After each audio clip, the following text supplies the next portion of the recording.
Welcome back to the Battle Factory, everyone. My name is Marty Colby. We are coming to you live from Charlotte, North Carolina, the self-proclaimed pimento cheese capital of the United States. But enough of the cheesy lines getting us into this, Adam. I'm joined by Adam Doricott here. Welcome. Yeah, it's been a pleasure. I've been having a little scout around the field, seeing what we got out there, and it should be an exciting day.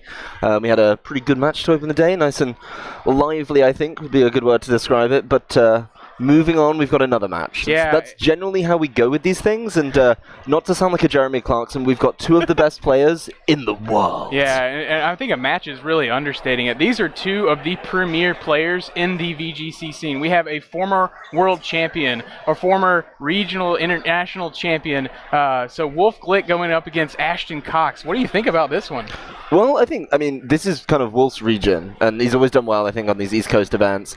Doesn't play as much as Ashton, I'd say. Ashton obviously having a fantastic performance back probably about a month ago now in Sydney, putting together a really good show there, coming in the top four, losing out to eventual finalist, or winner, actually, Yuri. So, really, really smart kind of play from him there. I think he's very up on the format, but these big expanded formats have always been a really good home for Wolfe to do very, very well. You look at kind of 2012, 2013, even like 2015, 2016 when we had a lot of Pokemon available, he's always done really well in them. So while Ashton has the room to be creative, which is what he likes to do, so does Wolfe. Yeah, and I like the fact that these are two trainers who have faced each other multiple times. So they're going to have the benefit of knowing how each player wants to try to play to certain win conditions, what their style of play is, potentially maybe even help each one another build, maybe not directly, but maybe heard about one another's team somewhere down the road. So it'll be interesting to know what do they know about each other's teams going into this, because we definitely do have some interesting teams. So looking at the teams here, we have Ashton Cox with Tapu Koko,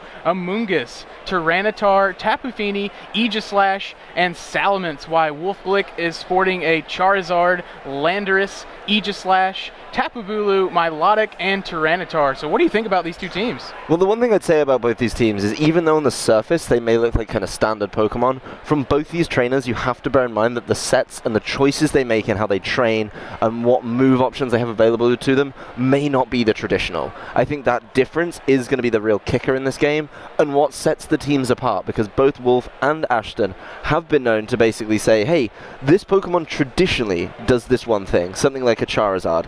Most of the time we see it with the the Charizard 8Y. Not always going to be the case. You look at something like Tapu Koko, that's actually a Pokemon that's been pretty versatile in its move slots. Even last year in its debut season was pretty flexible. I'd argue it's got even more flexible now with new moves, new roles it has to fill, and that's just looking at the top left corner of everyone's team. So many decisions to be made across the board. Wolfe actually a big proponent of the Tapu Bulu, been very well known to use it and enjoy it consistently throughout the season, so it'll be really interesting to see how he can do with it, especially against the double Tapu combination that Ashton has available. Yeah, so jumping in things now, we're about to see both the leads from both teams, about to get into this very exciting round 2 matchup between Wolfe Glick and Ashton Cox. And I think one of the things I'm really looking for, how many pinch berries is Wolfe going to be using on this team? Definitely known for that item, and especially having some bulky Pokemon to take advantage of those. So we see the leads here. Wolfe Glick leading with his Landorus and Charizard, as Ashton decides to lead with Tapu Koko and Aegislash. Yeah, I mean, both of these leads, I don't want to say traditional. I think that's kind of unfair to how they're played. But, we have seen these Pokemon used. Landorus and Charizard together is such a well-known combination, especially just the typing. Just makes sense. You've got a ground type, usually wants to fire off big earthquakes. That's going to be putting a threat on both Tapu Koko and Aegislash.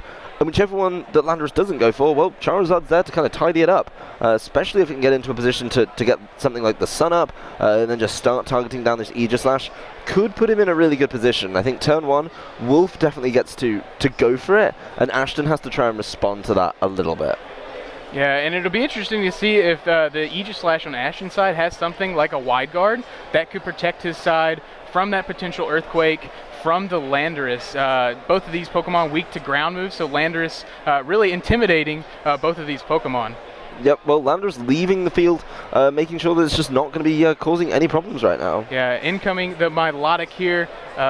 sitting on that electric terrain, definitely in an uncomfortable position, but Ashton potentially, or Wolfe potentially scouting out for the move there. We see the Charizard X on Wolfe's side, so not a Charizard Y variant. Charizard deciding to just protect, wants to scout out to see what Ashton has up his sleeve.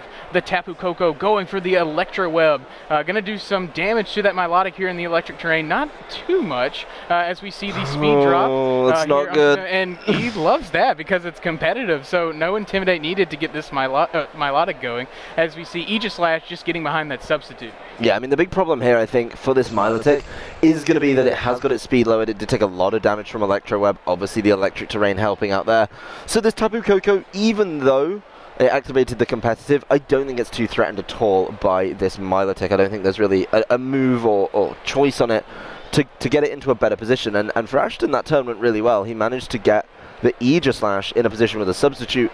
Wolfe playing his very traditional defensive style, basically putting himself, I'd say, a little bit behind. Yes, he got to readjust his board, but his Charizard gave away exactly what it was using. If it had kind of kept that secret, you could have seen the Tapu Koko maybe go for it with something like a Thunderbolt, which wasn't going to work. Tapu Koko's still in a great position to just keep playing around with these speeds, though. Yeah, Tapu Koko saying, I don't really care about this Milotic, or at least I'll deal with it in a different way. The second Electro Web is going to drop Milotic speed once again, and another competitive boost from the Milotic.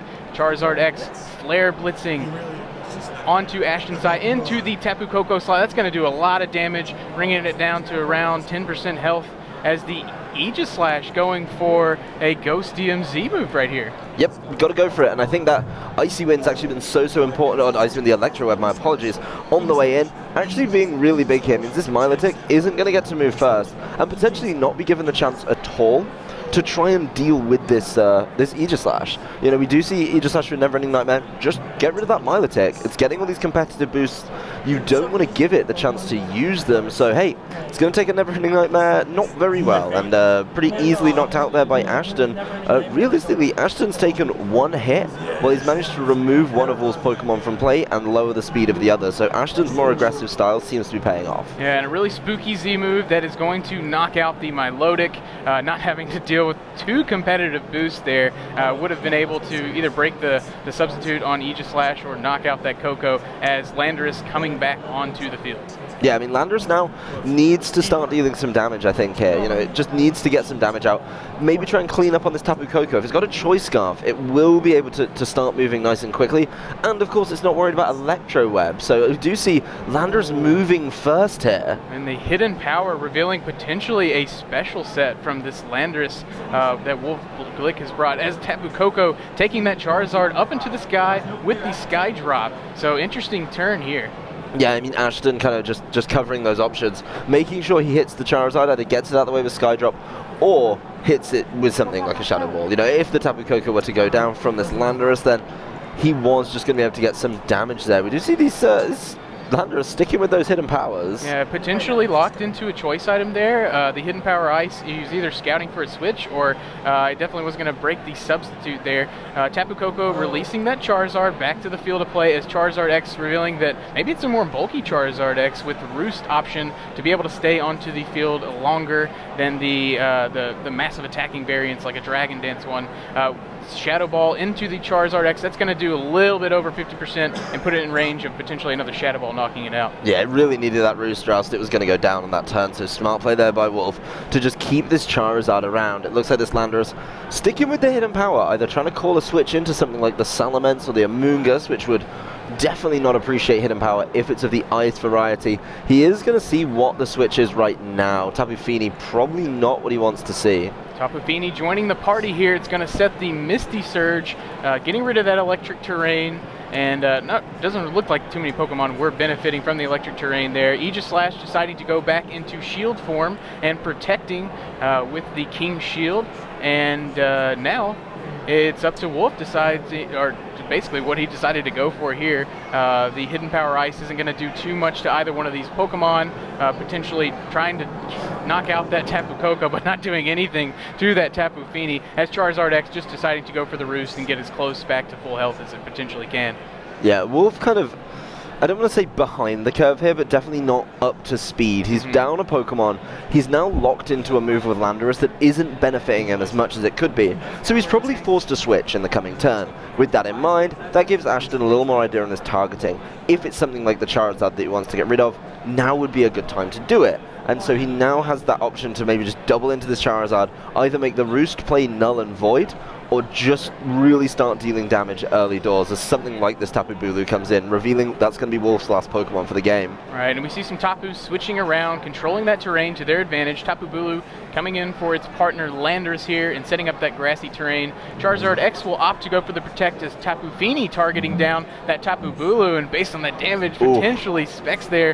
The Aegislash is going to come out, go into Blade form, and lay an attack down on one of Wolfe's Pokemon. Potentially going for the Shadow Ball, and as we do see the Shadow Ball, if it targets down the Tapu Bulu, it is going to be able to take a knockout. Yeah, I mean, that switch was telegraphed by Wolfe. He was stuck hidden powering. So not only has he given up the use of a choice item, he's given up the idea that it's a special set as well. And knowing that, Ashton just said, hey, whatever's coming in, I don't think you can take two big attacks from both Tapu Fini and the Aegislash. The Charizard's kind of forced to be playing a certain way now because it's so scared. And with these last two against all of Ashton's four, it looks like Wolfe's going to just have to adjust and get ready for game 2. Right, and it'll be interesting to see what Ashton picks up on based on the fact that, does he know that this is Choice Scarf Landorus? Was Wolfe just trying to make it seem that that was a Choice Scarf? It'll be interesting to see what Ashton goes for here. Aegislash deciding to go back into the shield form. Ashton playing things safely, no reason not to at this point. Just wants to try to pick up a Game 1 victory here. Aegislash will get behind the King Shield and protect itself from any kind of damage incoming from Wolfe's side. So potentially scouting out for a Earth Power from the Landorus. Earth Power targeting the Tapu Fini. So good call there by Wolfe, doing over half and a critical hit. So very painful there. The Tapu Fini will target down the Landorus with a Moonblast, and big damage there from the Moonblast from the Tapu Fini. Charizard X flare blitzing into the Tapu Fini, not quite enough to knock it out. And we don't see a Pinch Berry, and based on the damage, most likely Choice Specs on the Tapu Fini there. Yeah, no real way around that kind of giveaway now. It's Choice Specs on the Tapu Fini, and with the confirmation of a choice item there on the Landorus and the speed it's been moving out, yeah, it's going to be the Choice Scarf. The interesting thing though, Landorus is double downing on that special set. We've seen Earth Power now every single time. Finally going to get through this Aegislash's substitute. Yeah, Earth Power breaking the Aegislash's substitute from that Landorus. Tapu Fini's going to be able to target down the Landorus and knock it out here with a Moonblast. So Landorus will retreat back to the Pokeball. Charizard X going for the Flare Blitz. Depending on who it targets, it should pick up a knockout either way into that Aegislash, and it is indeed enough to pick up the knockout. The recoil, however, is going to put Charizard X in a position where maybe it's not able to take that Specs Moonblast from the Tapu Fini this turn. Well, I mean, he finally gets rid of Ashton's Pokemon. Ashton pretty much has the choice here, and I'm going to show him the Tapu Koko again, or show him his fourth and final Pokemon. He's going to keep that one close to the chest though, revealing Tapu Koko. I think that's the right play right here. He's got two fairy types that can deal a little bit of damage, and just basically wear him down, like get him out of the field right now. Maybe he'll give up a little more information on this Tapu Koko. We've already seen Electro Web and Skydrop, but then there's still two move slots up for grabs, one of them being the Nature's Madness. And he misses that Nature's Madness, 10% chance to miss there. We will get some information here from the Tapu Fini. The Moonblast is not enough to pick up the knockout at that range, as Flare Blitz is going to knock out the Tapu Koko. Now, unfortunately, Ashton has to reveal that final Pokemon. Yeah, I mean, that's pretty important, I'd argue, for Wolfe there, is knowing exactly how this strategy went off from Ashton's side of the field is something he can consider when he's building for Game 2. Is going to be Tyranitar, and I think Ashton's just going to keep it even safer here. Not give up any information on the item on the Tyranitar. Really has no reason to do that right now, because Tapu Fini's going to be able to round out this game. So Wolfe's defensive switching early on was never able to put him in a really clearly advantageous position. Right, and the Tapu Fini, usually we see a lot of the Tapu Fini sporting that Pinch Berry, being a little bit more defensive, maybe the Calm Mind variants, maybe something with Haze to counter the Snorlax, but Ashton going all in on the offense on the Tapu Fini, and it really played to his favor. Yep, I mean, he got it in at a great time. Punishing that Bulu switch, and I think was huge, because the Tapu Bulu was going to be one of those key answers to this Tapu Fini, especially when you look at the team. depending on what the kind of hidden item is on this Landorus, that could potentially be an answer. But apart from that, I think it's going to be really kind of important for Ashton just to protect Tapu Fini once more. Right, and once again, Wolfe showing why he's been able to win that world title, even though he knew the game was over. He took that extra time, maybe to think, how am I going to change things up? How am I going to counter what my opponent just brought? I was lucky enough to find out what those 4 Pokemon are, and now I can try to counteract that strategy and get off to a little bit better start here in Game 2. Well, the one thing that he does have to kind of figure out, and actually something we saw in a very stark difference, was Wolfe gave up information about his Mega Pokemon. He revealed it was the Charizard X, not the traditional Charizard Y, which changes how the strategy plays when you see it at Team Preview. Now, from Ashton, we didn't see a Mega Evolution. We saw the Tapu Fini, we saw the Tapu Koko, we saw that Aegislash, so we saw where the Z move lies on that team, but we weren't really able to see anything more. So one player gave up their Z move, one player gave up their Mega Pokemon as the information, but they concealed the other. And I think when you look at a team of Tyranitar and Salamence, I'm going to say 95% of the time it's going to be the Salamence that's Mega, but you've just got to watch out for the double Mega team, something that Wolfe still has to be aware of. Yeah, and I think the fact that Ashton is known for bringing things that are a little bit more unconventional really adds that air of, I'm not really sure which one. Is it double Mega? Is it just the Salamence that's Mega? Is it just the Tyranitar?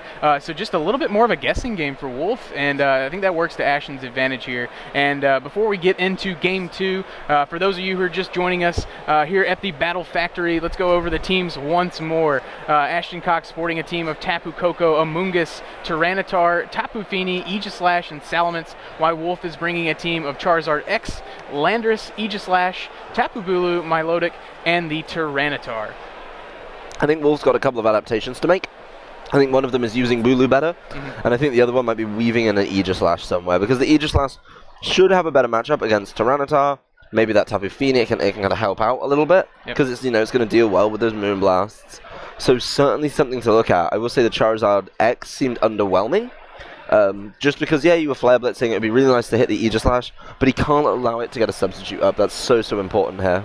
Ashton deciding to shake things up here in Game 2 between Ashton Cox and Wolfe Glick. Ashton leading with Tapu Fini and Tapu Koko, as Wolfe decides to lead with Tyranitar and Landorus. So we see the Intimidate go off first. Revealed that he was Choice Scarf last game, as Tapu Koko is going to set up the electric terrain, quickly to be nullified by Tapu Fini's Misty Surge coming here in just a moment. But I'm excited for this Game 2. Again, 2 really high caliber players going at it here in Charlotte. Well, this Tyranitar is not in a great position. It's against 2 Fairy types. We do know it's going to take a lot of damage from this Choice Specs Tapu Fini. So I think Tyranitar has to be careful, and then the pressure is on Landorus. Basically, Landorus is going to have to make smart targeting with these special moves, making sure it's picking up knockouts. Tapu Koko could be forced into a defensive play because it's seen the Earth Power in Game 1, but at the same time, these Landorus do have access to a really weird range of special moves, including Sludge Bomb. Yes. Now, Sludge Bomb would be a better answer to this Tapu Fini. Yeah, Sludge Bomb really making both of these fairies fear the Landorus, especially since it is a Choice Scarf variant. Tyranitar just going to protect, wants to scout out what Ashton's going to go for here. We see the U-turn from Landorus, so revealing it does have one physically offensive move. The critical hit, not going to do too much damage here, but now Wolfe gets to take his time, and I like this. This is the Wolfe style play, being able to switch, being able to get into a more advantageous board position and play that defensive style of play that he's known for. Tapu Koko targeting down that Tyranitar with a Volt Switch, as Tapu Fini's just going to go for a Specs Muddy Water here, and if the accuracy drops, Milotic could get that boost. Again though, the Milotic switch in from Wolfe, so interesting, purely because, there it is, purely because it's still really slow. Yeah. And it's still going to be moving after this Tapu Koko. There's no reliable way to take it out. We know that Tapu Koko deals huge damage, and based on how much damage the Milotic's been taking from things like Electro Web, it may not be around for that long. The big thing here for Wolfe, something that didn't happen in Game 1, he needs to use that competitive boost to actually deal some damage. Right, and now it was speed that he had to deal with last game. Now it's, can I hit these moves even though I have one stage of minus accuracy? So hopefully Milotic can get those targets down onto Ashton's side and deal big damage with a water move like Scald or Hydro Pump here. Yep, Tyranitar actually having to leave, still scared from turn 1. Tyranitar switching out in favor of its partner Tapu Bulu, which again is going to be able to set the terrain. So the terrain wars, pretty cool to see here. We see the grassy terrain now. Tapu Koko opting for the Nature's Madness into that Tapu Bulu slot, potentially calling that switch there. And we know from the last game, a Moonblast into that Bulu is going to be able to knock it out. So the Scald going into that Tapu Koko, even with the boost, not doing a whole lot of damage there, potentially an Assault Vest Tapu Koko that we're seeing, as just seeing the Muddy Water into both the Tapu Bulu and the Milotic, and no defense drops this time. Yeah, I mean, it's really got to be the Assault Vest on Tapu Koko now. There's no way it takes that much damage from a Scald that's been boosted by competitive. It's just a fact that, hey, that's a giveaway now. The big thing here, though, the Tapu Bulu manages to make it in safely. Does get in, does get recovery, not only from its berry, but from its terrain as well. And I think that's actually a really good readjustment from Wolfe there, as all of his Pokemon are taking a little bit of healing. They're kind of difficult to take out. I think Milotic's, easy to take down with this Tapu Koko. But this Tapu Bulu, we saw the play, Nature's Madness and the follow-up Moonblast, and it still wasn't quite enough. Yeah, and now if Wolfe's been able to make the read, which he's a good enough player to definitely do this and know that that is a Assault Vest Tapu Koko, he now knows that that can't protect. So he can comfortably double target into that slot and pick up potentially a knockout on the Tapu Koko, or do big damage on something that's going to come in with that Tapu Bulu here in the grassy terrain. Yep, I mean, the Tapu Bulu is forced to leave just because of that double target play that was available there. Right, and Tyranitar tagging back in for the Tapu Bulu now, coming back onto the field of play. Tapu Koko opting for the Electric Web is going to give one more competitive boost to this Milotic.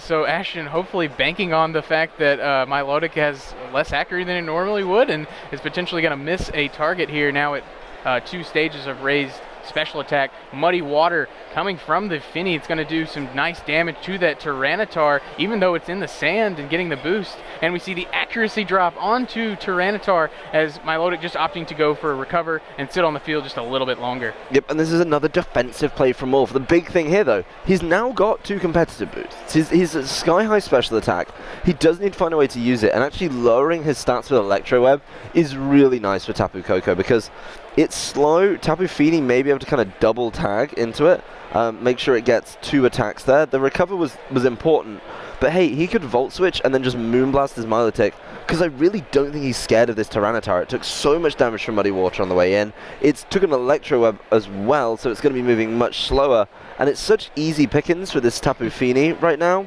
that it just has to play it safe. And Tyranitar realizing that, going to go for the Protect here to stay on the field at least one more turn. Tapu Koko targeting down that Milotic with the Volt Switch. It's going to give Ashton a second to regroup, figure out what he's going to send in here. And I like the fact that you can spend a little bit more time with those moves like Volt Switch, like U-Turn, to be able to plan out a better board position here, as we see Ashton's own Tyranitar hitting the field here, loving that sand that's already up on the field, and the Tapu Fini going for a Muddy Water here.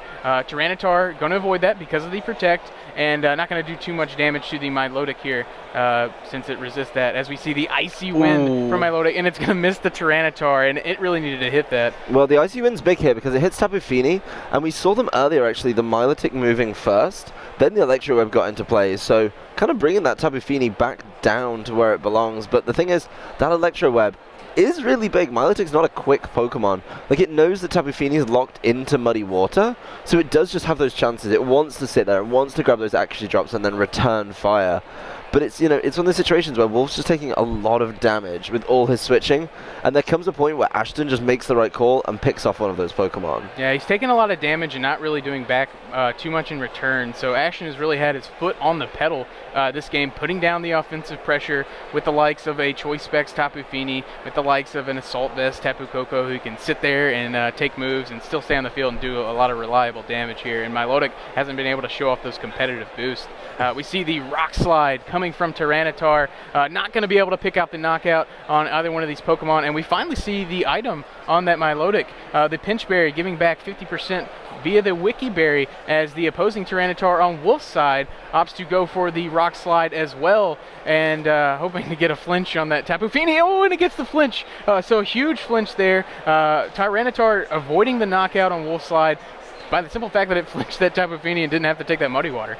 Yeah, well, that turn worked out really, really nice there for Wolfe. It's actually like staying at a nice hotel. All the doors open for him with that flinch on Tapu Fini there. So not getting any damage back with Tapu Fini. That Muddy Water would have picked up Tyranitar. And that would have been huge. I mean, the big thing here for Ashton is his Tyranitar is moving first. So he kind of has that option again to try and flinch Milotic, try and pick off the Tyranitar over on Wolfe's side, and swing that Pokemon count in his advantage. But Milotic being able to successfully recover is absolutely huge there for Wolfe, especially it's still sat on the field ever since those boosts from competitive came into play. It's not moved, it's not left the field, it's not lost them.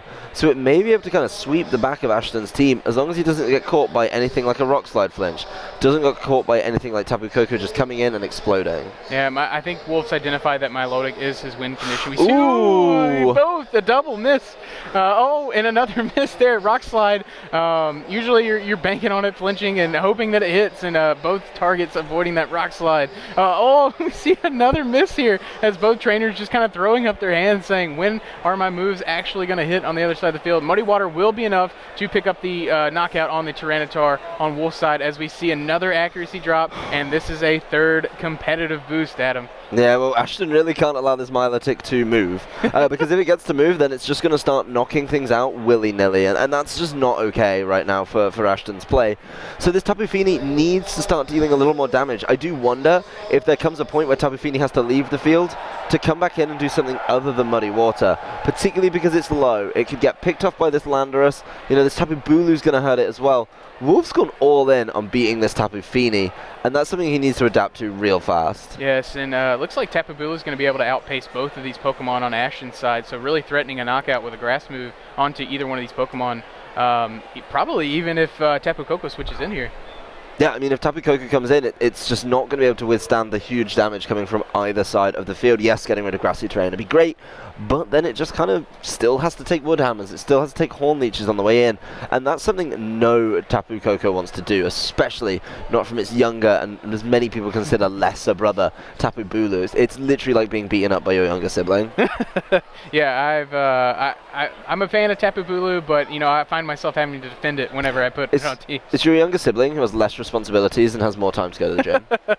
The Horn Leech targeting down this Tyranitar and knocking it out. It's going to put Tapu Bulu back at full health, so Wolfe really in a strong position here. Milotic has got to hit this attack. It misses. It's at 2 stages of minus accuracy here as the Tapu Fini, since it is holding that Choice Specs item, forced to go for yet another Muddy Water here. Yeah, it's just going to keep hitting him and keep trying to lower those stats, particularly the accuracy. It just doesn't want Wolfe to be able to attack. I think that's honestly Ashton's plan right now. He had Rock Slide, he had Muddy Water. He just wanted to make sure that Wolfe wasn't given the opportunity to play the game, essentially. He was just sat there hoping to be given the opportunity. Now, Ashton did give up his Tyranitar pretty easily there. Yeah. It went down. It went down quickly. The Tapu Bulu's not been affected by any of these speed drops. So Tapu Bulu does get a knockout, does bring itself back up to full health, but at the same time, now none of these Pokemon that Ashton can bring in are going to be affected by an Icy Wind from this Milotic. So as long as one of them is kind of able to deal with Milotic, I think he's going to put himself in a great spot. Oh, and we see the Salamence, which definitely isn't going to appreciate an Icy Wind if it happens to hit. Not from +6. Yeah, from +6 of Milotic. The Intimidate giving Milotic, that is going to max its special attack out with the boost here. So now Salamence and Tapu Fini will be the response from Ashton to try to break through what is a Tapu Bulu in grassy terrain in a Milotic. This is not looking good for Wolfe. Yeah, not looking good for Ashton. I mean, the big thing here as well is Icy Wind isn't 100% accurate, and he has suffered through 2 accuracy drops. So hitting it is potentially kind of an ask in this one. Tapu Bulu, though, looks like he's going to start taking big knockouts. Yeah, and that's going to be a big knockout. The Wood Hammer targeting down that Tapu Fini, knocking it out with ease. We see a little bit of recoil damage from the Wood Hammer onto the Tapu Bulu. Milotic going for the Icy Wind, but Salamence protecting, doesn't want to get knocked out here. And the Icy Wind is a little bit less accurate, but once it hits, that Salamence is going down. Yeah, I mean, it's that simple. And I don't know if it would just Tapu Koko and Salamence, if there is a way now for Ashton to get through the last 3 on Wolfe's team. We do see, obviously, Tapu Koko deals very nicely with the Milotic. Salamence, if it's the Mega Evolution, deals very nicely with the Tapu Bulu. But then what have you got left for this Landorus? That's the big question. We saw Landorus turn 1, and Ashton's just not planned for it as we got through games 2 and 3. Yeah, and it's Choice Scarf, and it has Earth Power to knock out the Koko, and it has Hidden Power Ice to knock out the Salamence. So Ashton really not in a good position here. I think he just has to take as much information from this game that he possibly can. Ashton literally has to knock out both things this turn and just force Salamence in on its own, because Salamence has to be going against the 2, else it's got a move it can lock into that will just win it the game. So right now with Tapu Koko and Salamence, yeah, Tapu Bulu's really got to get knocked out by the Salamence, and Tapu Koko's got to be able to deal with the Milotic.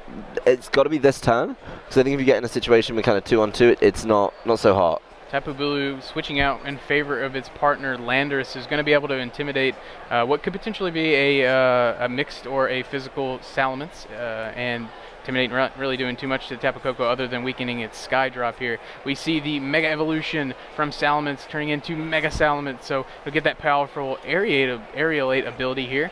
And the Nature's Madness targeting down what should be the Milotic, a very competitive Milotic here, as Salamence just going for the Dragon Dance, banking on that Icy Wind, missing. Well, if this Icy Wind hits, this is game over.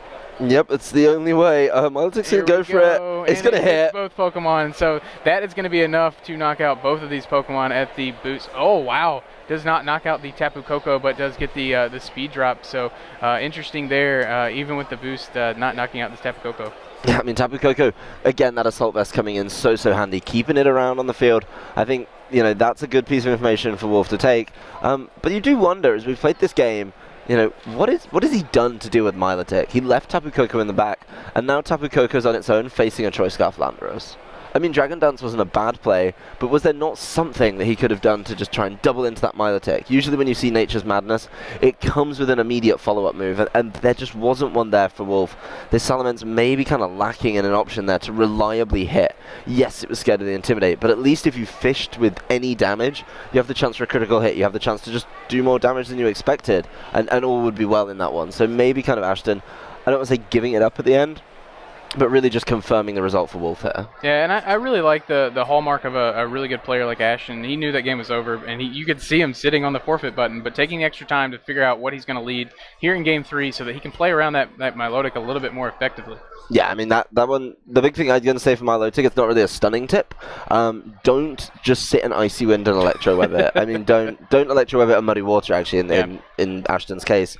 Really, play smart around it. If you see it, try and Volt Switch it. Something like that is going to work wonders. Maybe just don't throw Muddy Waters at it. I do have to question, if he was locked into Moonblast with that Choice Specs, would he have done more damage? Yes, he would. I think, with the exception of maybe a couple of things, he would have just been dealing more damage every single turn.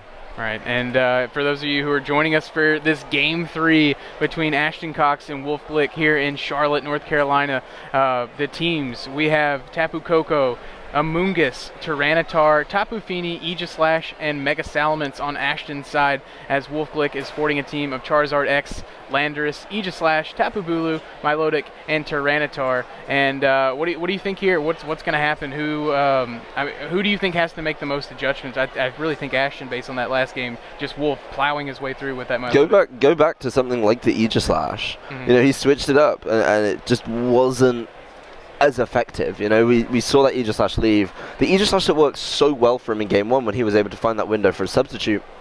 Look for it again. See if you can play around it. We've seen kind of safe and defensive plays from this Landorus, which is a big threat to it. And even when it came in, all it did was clear the substitute, which is exactly what you want it to do. Waste a turn clearing that substitute while you're able to Shadow Ball a Never-Ending Nightmare something. And Game 3, guys, I hope you're as excited as we are getting into this decisive game here in Round 2 of Charlotte Regionals between Ashton Cox and Wolfe Glick via the Battle Factory. So happy to be streaming for you guys. Yeah, I mean, either way, you're going to get a really top, high-level player coming out victorious here in Round 2 and moving on possibly to Top Cut, the event later on in the day. We see Ashton Cox changing things up with Amoonguss and Tyranitar as his leads, as Wolfe deciding to go with Charizard X and the Milotic. Yep, I mean, I don't think this is a bad play. We've seen a lot of the Amoonguss leads from these players, and the big thing here is going to be, can you keep it safe from something? Now, knowing, of course, about the Charizard X means he's not worried about the weather at all. That's really, really nice. He's still going to be hitting it effectively with Rock Slide, which is pretty good, I'd say. And Amoonguss can try and, I guess, keep some of these moves away. You are a little bit pressed if you're pulling a fire move your way, but hey, like, Milotic's Icy Wind, if you want to hit both, that's fine. If you can pull a move away from the Milotic, which is the bigger threat to Tyranitar, great. That's all you need to do right now. Give Tyranitar those opportunities to try and deal that damage with the Rock Slide. Maybe grab those flinches as well. Wolfe deciding to switch out the Milotic in favor of the Landers here, which is going to be able to intimidate that Tyranitar, and that Charizard definitely appreciates that. Doesn't want to take a full power Rock Slide here from this Tyranitar. Charizard X is going to Mega Evolve. I think it really needs to target down this Amoonguss based on the fact that it just has a free Spore if Wolfe does not knock it out here. The Amoonguss just going to protect, potentially calling that. It's not going to take any damage from a Charizard if it decides to go for a Flare Blitz. We see Wolfe calling that potentially with the Will-O-Wisp into the Tyranitar, so -1 attack, and now it lowered even further with the Will-O-Wisp. Rock Slide coming from the Tyranitar. It's going to hit the Charizard, but not doing any damage really whatsoever as Landorus avoids it entirely. Yep, I mean, really minimal damage on a Charizard X, something that can easily roost that off in a couple of turns, and I think a very smart play from Wolfe in this turn.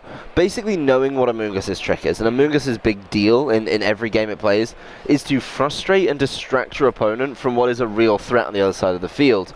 Now, Ashton plays it very safely here. He actually protects it instead of sporing or rage powdering with it, because he's forced to by the presence of this Charizard. Now, Wolfe's Charizard is able to capitalize on that with a nice Will-O-Wisp on this Tyranitar, and even though in just the first turn, Wolfe is really kind of in the driving seat. The Landorus got him for free and is able to select a big move. Something like Earth Power on this Tyranitar would be great.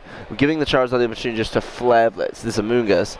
Even if you want to pull a move over from Landorus towards your Amoonguss, Tyranitar's just not going to be able to retaliate. Amoonguss is pretty much forced to leave for now, or try and weave in a Spore, so taking the format in this instance. And it does just that. The Amoonguss switching out in favor of its partner, Aegislash. We see the Landorus target down that slot with a Hidden Power Ice, expecting the Amoonguss to really stay in the field. Flare Blitz as the coverage move of choice, really making it safe so that if the Aegislash switches in, it can still knock it out with that very powerful Flare Blitz from Charizard X. And even at the low health that Charizard is after that recoil, it's still going to take this Rock Slide pretty comfortably, barring any kind of critical hit here. Only taking about 20% damage from Tyranitar's Rock Slide. Yeah, I mean, easy kind of money here for this Charizard to sit and take Rock Slides. Probably going to be forced into a Roost the next turn, but Wolfe has the opportunity now to play a very defensive turn. This Landorus needs to leave the field. Oh, maybe not. Maybe seeing that Salamence is going to encourage it to stay in a little bit. But, you know, this Charizard has the opportunity to Roost, and I just don't see a world right now where Wolfe is particularly scared of this weakened, burned Tyranitar. And I think Salamence is probably in a position where if it's trained to take something like an HP Ice from a Tapu Koko, that maybe it can live a Hidden Power Ice from a Landorus. We'll soon see if that's the case or not. But Charizard in a position where it has to go for the Roost so that it is not knocked out. But if it does go for the Roost and it's targeted down by the Salamence, it's going to take an HP Ice from that Landorus. So Salamence opting to go for the Protect and staying in its regular form, not deciding to go for the Mega Evolution yet, potentially saving an Intimidate for later in the game. Charizard X going for the Roost. You called that one right at him. Going to get back up to about 80% health. And the Tyranitar going for a Dragon Dance, trying to mitigate the fact that it is burned and at -1 stage of attack. That will set it to -2 at attack with the Will-O-Wisp still, and +1 speed, as we see the Sandstorm do a little bit of chip damage here. Yep, I mean, the Sandstorm dealing some damage to the Charizard and the Salamence, but the Burn doing a little bit of damage to the Tyranitar, and even though he's got one Dragon Dance up, he's still not able to kind of shake the problems that Burn causes. He's just not able to remove that without another Dragon Dance.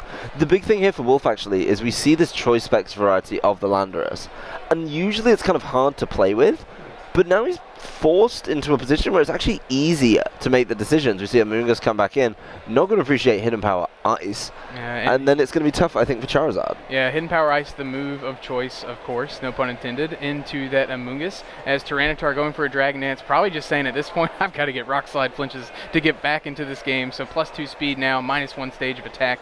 The Charizard X opting to go for that Flare Blitz. That's going to knock out the Amoonguss comfortably, as Wolfe bringing this down to now a 4-2 advantage in his favor. Yeah, I mean, the big thing here actually for Wolfe that he has to be careful with is not only has Tyranitar brought himself back up to a good amount of health, but he has also got himself in a position where, hey, he's got a really big boost of speed, so he is going to be the quickest thing. That does give Ashton the opportunity to get some revenge for what happened to him in Oceania and steal a game with Rock Slide. We know about that unfortunate top 4 game. Of course, it wasn't against Wolfe, but, you know, it's one of those moves that costs you sets. So really, he needs to keep this Landorus from moving. If Landorus gets to move and is afforded the opportunity to hit the elements with a Hidden Power, which is confirmed to be Ice pretty much, then he's going to be able to win the game. So Tyranitar now just has to start dealing with it. The question then is, can the rest of Wolfe's team deal with this Tyranitar quicker? Based on what's in the board and what Charizard X often carry, I don't see why not, but it's still going to be a slightly tough position. Wolfe actually saving Landorus for a little bit later. Yeah, and I think just Tyranitar in a position where it has to go for Rock Slides, so it's going to hope that it can get a bunch of Rock Slides out here and flinch the Wolfe Glick side. Salamence going for the Mega Evolution here. We'll go into Mega Salamence. Tyranitar going for the Rock Slide here. It needs to knock out that Charizard at this health, which it will, and Milotic switching in on the turn, so it's not going to be able to attack. And Salamence now in a position where he can go for the big return into the Milotic, which will not be enough to knock it out. Puts it in range of the Pinch Berry, giving it 50% health back. But a great turn by Ashton, really putting himself in a position to possibly get back into this game. Well, there's a really nice play actually here, I think, if you're in Ashton's shoes, depending on what your last Pokemon is. Now that the Sandstorm subsided and Tyranitar's actually lost its boost to special defense, you know that he's been going for Hidden Power Ice over and over again with this Landorus. So he has a choice now. What he has to do with Landorus is make sure, A, he can attack through Rock Slide, and B, take a knockout, because there's no way for Salamence to reset the sand.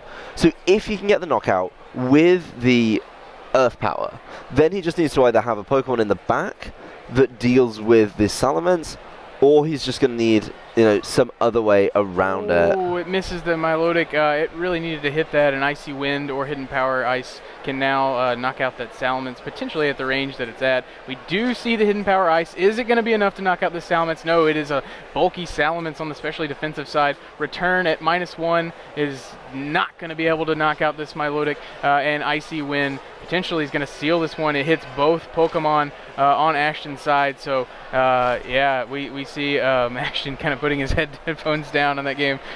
Really good turn there by Wolfe to get himself back in a good position himself. Yep, I mean, the big thing there was he didn't get Rock Slide flinched with Landorus. That was basically the crux of Game 3, is once Ashton's Tyranitar got burned, he then had to just start Rock Slide flinching, because he lost the Amoonguss and the Salamence pretty easily to that really kind of smart play there from Wolfe to just bring this Hidden Power Ice Landorus. I think that's a key Pokemon in his setup right now, and something that, yeah, it's now kind of out there, it's out in the field after this one. Double Rock Slide miss is just kind of going to seal this one up, I think, for Ashton, if there was any doubt. Yeah, double Rock Slide miss is certainly not going to help at this point. The Milotic can just click Recover, Tapu Bulu switches in for free, and now really either one of these Pokemon could probably wrap this game up with their same type attack bonus move of choice from Wolfe's side. Yeah, I mean, it just needs to actually hit and deal the requisite amount of damage. Tyranitar definitely loses some of its bulk. Does manage to connect the Rock Slide, so there's a Rock Slide. This one out. Yeah, Ashton decided to play this one out. Maybe he gets the double flinch. We see one flinch. Oh, we see the double flinch. There's one of, what, 10 are we going to say? I mean, the worst bit is there's grassy terrain in play, so it takes even longer to get there. We need like 5 turns of grassy terrain, not healing. And then, you know, we'll be here a while if this is how Ashton's going to play it. I think he's just waiting for the confirmation. Wants to see how much Rock Slide luck he's going to get today. He's going to go to 1-on-1 after this. probably going to want a little bit of help in the tournament. So if your rock slides start flinching early, you must be feeling pretty good. Yeah, both trainers friends with one another, so saying, well, let's spend a little bit more time together as the rock slide double flinches 2 turns in a row. And yeah, you said it greatly. That both trainers really just kind of hanging out for just a little bit longer. Wolfe definitely in a position where he can take this one. Yeah, I mean, Wolfe's going to be able to tidy it up when he's allowed to make a single move. That's all he needs to do, is make a move. And he's going to have to, keep going with these rock slides. Let's see what we got. We see another one. Can he get it 3 times in a row? No, the Horn Leech is going to be able to knock out the Tyrannosaur. We see the handshake. Wolfe Glick, your victor here after dropping Game 1, storming back with a Game 2 and Game 3 victory. So very exciting to see. You really love seeing the high-caliber players like an Ashton Cox, like a Wolfe Glick. That was a very exciting battle. Yeah, no, I love these back-and-forth sets where they kind of figure each other out and adapt their team every single time. I do really like Wolfe's team. I think the Charizard X is cool. I think the Special Landorus is really, really cool. And I want to see if that's a good meta call. I mean, the big thing that everyone's talked about today is it's going to be that Incineroar. So not only does Wolfe get the benefit of Landorus with Intimidate, but he also gets the benefit of not getting intimidated by opposing Incineroar and just being able to blow them up with something like an Earth Power. Yeah. It's really kind of just, bring the ground out from under their feet, pardon the pun, and all will be well against the opposing wake of Incineroars. Yeah, well, we hope you enjoyed that battle as much as we did here, getting to cast that one for you. Round 2 wrapping up here at Charlotte Regionals. We are the Battle Factory, and we will be back with you soon, so stay tuned.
Welcome back to the Battle Factory, everybody, here in Charlotte, North Carolina, for the Pokemon Regional Championships. I'm joined by a man who needs no introduction here in the VGC community, Mr. Wolfe Glick.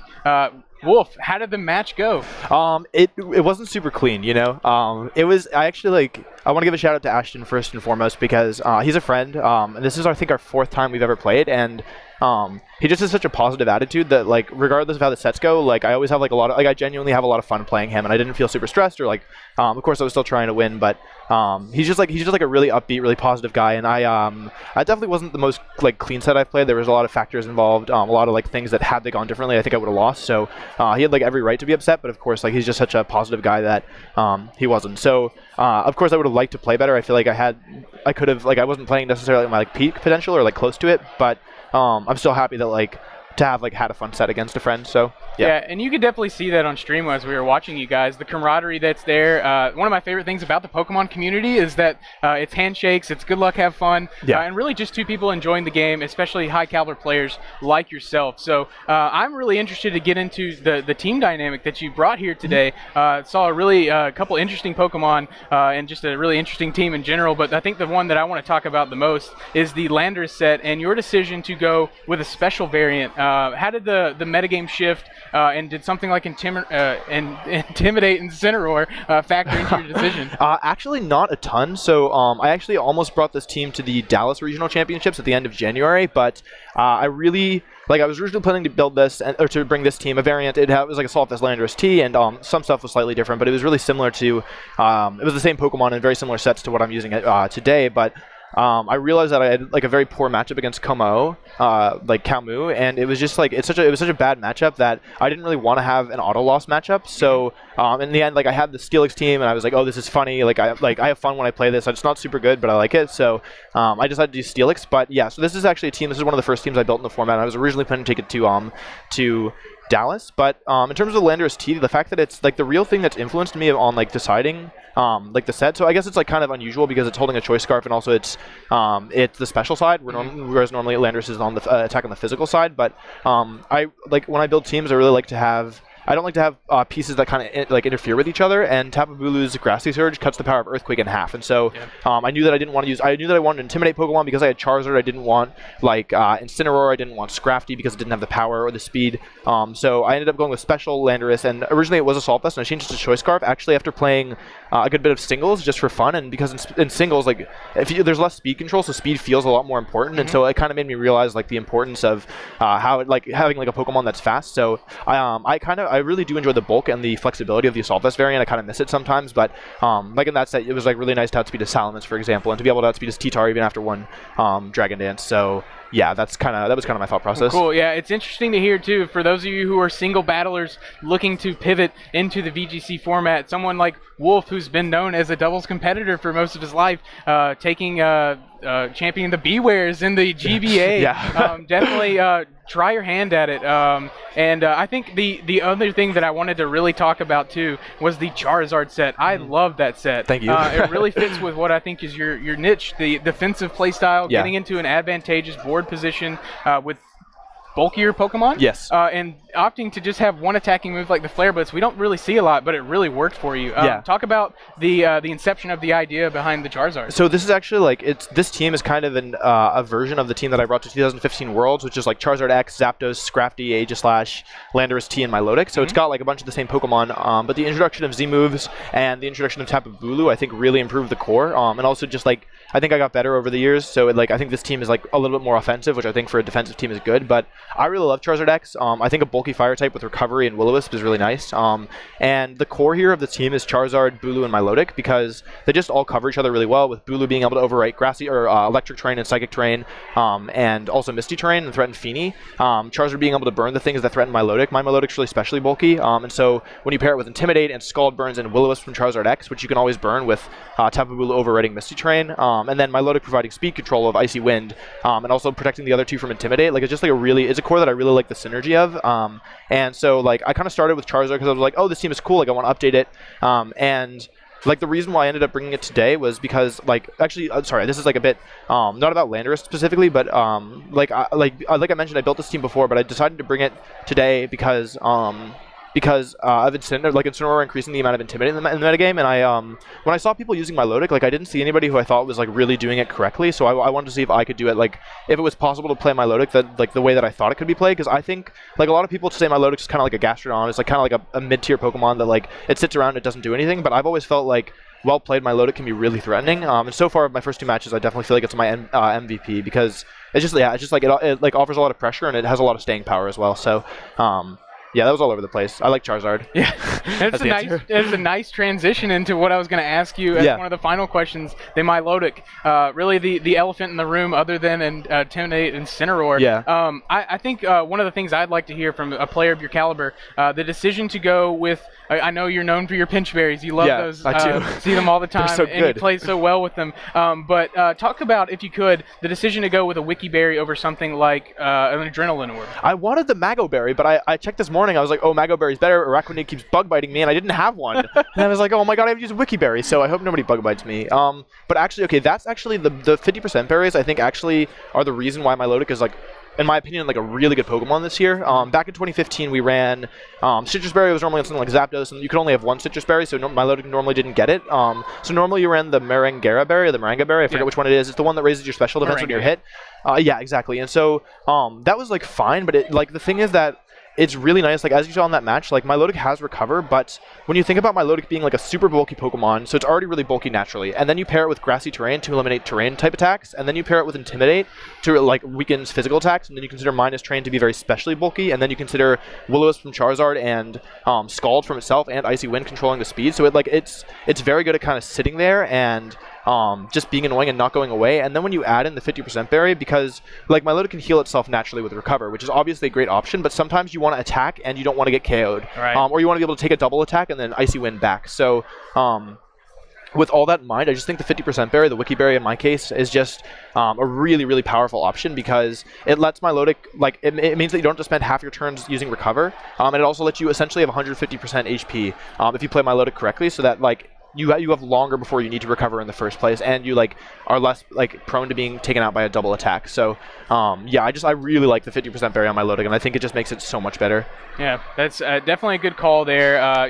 Two of those items I think were really high on the popularity list. Yeah. Considering the big change that was Intimidate and Incineroar. So another thing that I really like are all the different variants of teams that we're seeing, and as someone who's a staple in the community, who are you excited to see that you could probably tell our players watching at home to look out for if they get on stream? So actually, I think he was on stream round 1, but Justin Ramirez. Yeah, he was on. I've only recently started talking to him, and I think he's just a super nice guy. He's helping me prepare for my singles battles, but everyone who knows him and like has tested with him is like, yo, this kid's like really He's good. the truth. So of course, my boys Aaron Traylor and Brendan Zhang, Justin Karras, they're all really good players. They're all here.